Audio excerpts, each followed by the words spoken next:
When you enter the world of data science, the first important thing is what type of data you're dealing with. Because a lot of the decisions we make for pre-processing or building our model depend on this.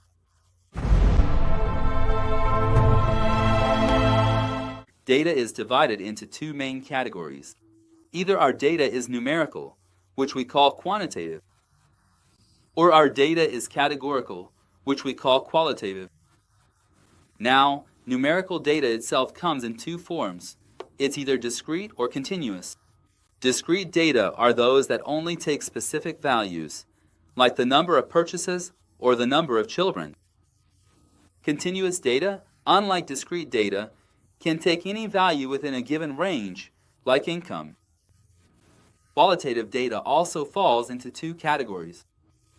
Our data is either nominal or ordinal. Nominal data are simply labels, like color or country. Ordinal data also have an order, like education level or, for example, customer satisfaction level. In addition to having labels, their order is also important.